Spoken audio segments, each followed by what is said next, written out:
In this week's EDGA podcast, we talk with the indefatigable Danny Daniels, a golfer who is still winning trophies aged 87. Danny is a golfer playing with such visual impairment that he only has 5% vision in one eye.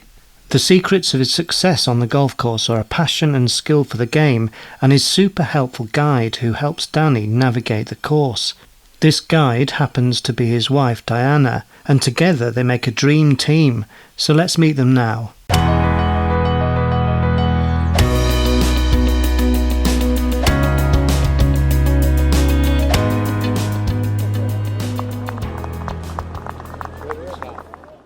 Imagine playing some great golf aged 87, having given up the game once, aged 75, because you had gone blind.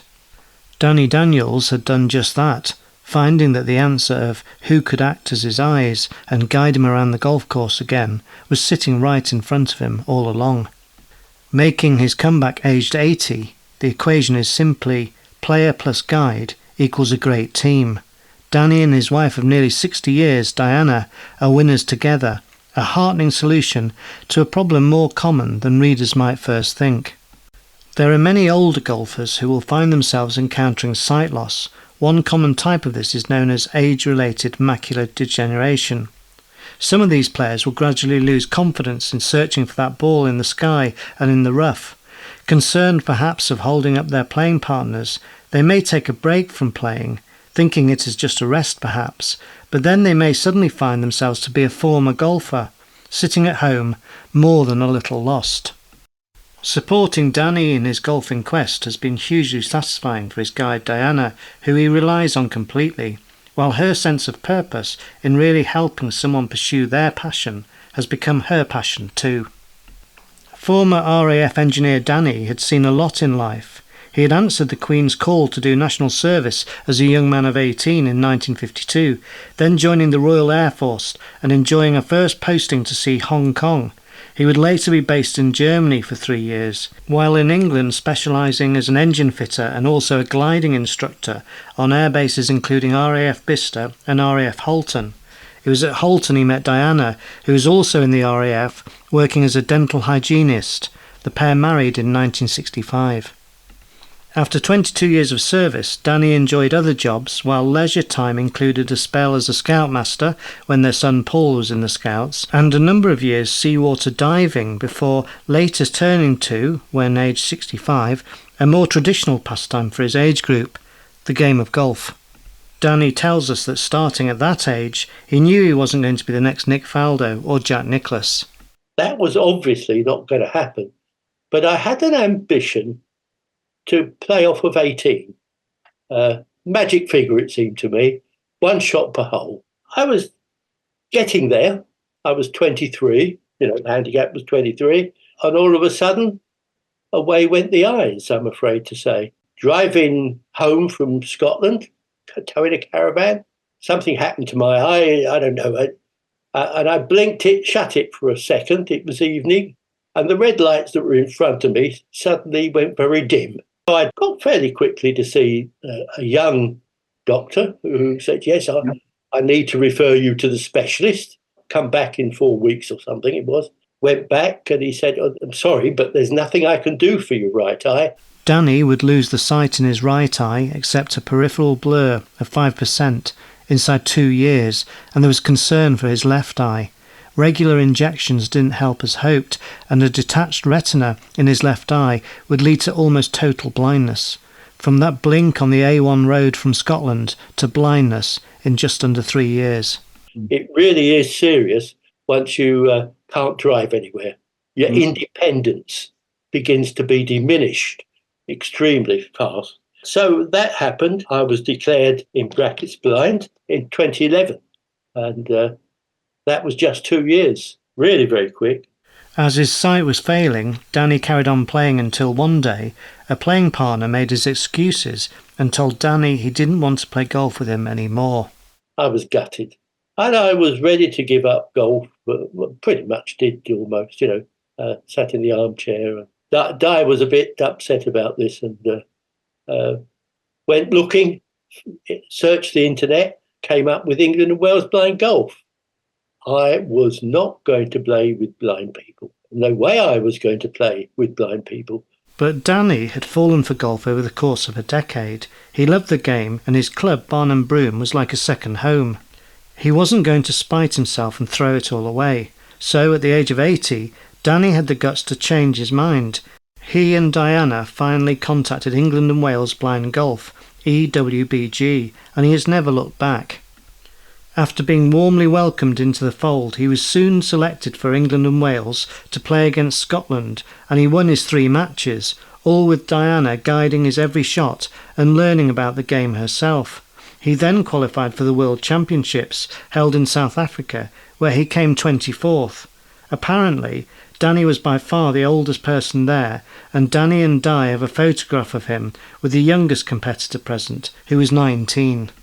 Every win and every loss is inevitably felt by both player and guide, as Diana now explains. The guide and the player are a team. We can't do it. Danny just couldn't do it without me. And he'll always, even out on the practice, a couple of times when he one-putted, he'd hit the ball well, but it was immediately, thank you, Di, because I'd lined the ball up properly, and it's taught me a lot. I play golf as well, not very well, but I'm getting quite good at reading greens because I've got to. I've got to learn to read the green and put that ball where I think it's going to go. And I don't, like everybody, you don't always get it right, do you? But, there's lots of times when you do. And I think out of 18 holes, we only 3-putted once this week. So that was pretty good. It's that team, the team building. And I think it's so good, especially if a husband and wife can do it together. It doesn't work with some relationships, but it works well with us. We fell out once on the golf course, and I told him quite plainly that he couldn't do that to me. He blamed me for something that wasn't my fault. And I very quickly said, never my fault. It's, all I can do is put you in the right place. I'm not hitting the ball. And some people said, I'm harsh because I'll say that ball wasn't very good. But actually, he wants me to say that. He doesn't, he wants to know if it's a superb ball, I'll tell him it's a super ball. If it's rubbish, I'll tell him it's rubbish. Because he wants to know that. If you could see it, he could say it himself, wouldn't he? Diana clearly sticks up for herself with Danny, but is also quick to defend Danny on the occasional instances when other players on a course can be a little intolerant. Danny and Diana both know that they set a decent pace tee to green. The only area which needs a little more attention is when player and guide pace out the length of the putt on the green, which is essential for knowing at what pace to strike the putt.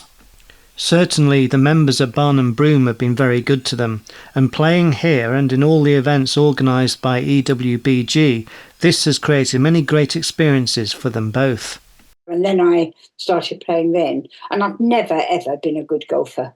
I'm not a sporty person, but I can get around the golf course and I can make friends, and which is, I think, what's good about golf. Right at the moment, I've gone off it. So I've gone right off, but I thoroughly enjoy going out with Danny. And your ups, his ups are my ups, and his downs are my downs. And sometimes I get really cross in my mind and try not to show it. You sort of think, why? Yeah, why can't you do? And I said to him the other day, we went out, our very first hole, which is par 4. He was down in 4. And I said, why can't you do that in every hole? How do you get down in every hole like that? It was the perfect first shot, perfect second shot, popped it onto the green, and then between us, we managed a perfect putt, and that's how we got the 4, because we one-putted. But it was just, he'd got it all together. And I said, so he knows exactly how to get it all together. What goes wrong? Golf's in the head, isn't it? For Danny, he loves that golf is still serving to keep him active at 87, relishing the exercise, the fresh air, and the sociability around the game. It's the practice, the continuity of playing golf that, to me, is an important thing. And the continuity of just walking up to a ball. I use a buggy a lot these days, obviously, but walking up to a ball, getting out, making the decision which club you're using, get behind the ball, set up, fire at it, back in the buggy, off again to the ball, And I suppose I'm a bit impetuous about things. I want to carry on and want to move fairly fast. Talk with Danny and Diana and you learn they clearly enjoy a good laugh together, But as a golfer with something to say about golf for the disabled, Danny doesn't like people to feel sorry for him and other visually impaired people, or any golfers with a disability. Rather, he wants people to recognise their actual ability, what they can bring to life. The thing that I really want to get to people outside of out there, I suppose, is that we have ability. It isn't about disability, it's about the amount of ability that we have. Danny also draws on his memory of being in the Royal Air Force with trusted colleagues. In these cases, such trust between air personnel could be a matter of life and death. He equates this feeling of a tight community to the world of golfers with visual impairment and with other disabilities, respecting the philosophy of supporting one another through empathy and shared experience. But you learn to rely on those people, particularly in the services, because you're there for a particular reason. If you go in the services, you're there to defend the rights of your country, if you want to put it like that. And you learn to rely on other people, what they do, what they say, what they tell you, which helps you with something like golf, for instance, when you've gone blind. England and Wales blind golf is like that because people will talk to you. People will talk to you about the difficulties that you're having as a blind person and say to you, well, yes, I know precisely what you're saying because I've got that. That happens to me. And I cope with it by doing this, that, or the other. And that's very important in those sort of situations. Whereas with the disabled community, if you want to put it that way, those little secrets that help one another are told. Is the point. And I think that is what makes that sort of community unique in a way. And it's trust, and all those sort of things, companionship, friendship, it's just the same. And it's important. And I suspect the Army, if you wanted to put it there, or the Navy would be the same, obviously. That you need to have trust in people. You need to be able to rely upon them. At this point, Danny tells a fascinating family story about his grandfather, who worked in the tanning industry, the creation and treatment of leather.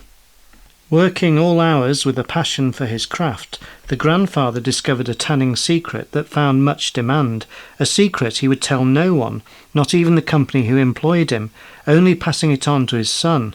For Danny himself, who grew up as a man in the armed forces and serving his country, the hoarding of secrets of the business world did not sit easily with him. Without learning from the examples of shared trust from his life and around the golf course, where would he be? Where would he have been without his comrades in the services, or without his comrades of the fairways? And the partnership with his guide is not slowing up.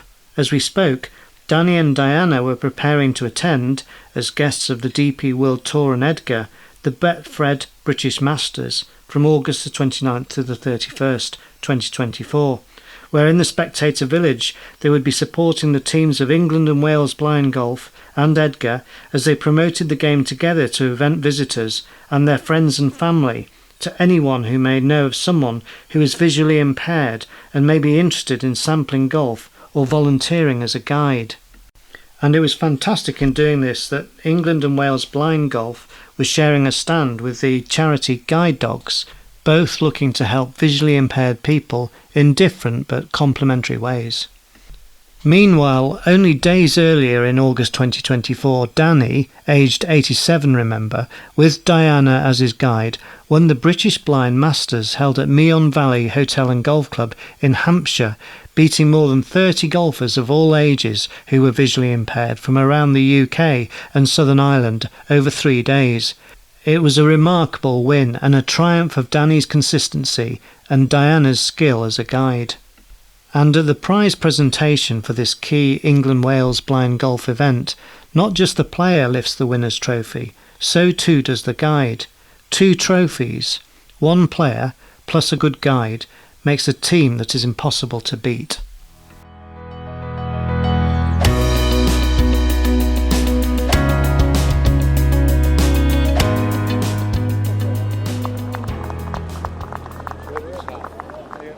This EDGA podcast was written and narrated by Ben Evans, and the sound production was by Martin Maynard of Sounds Good.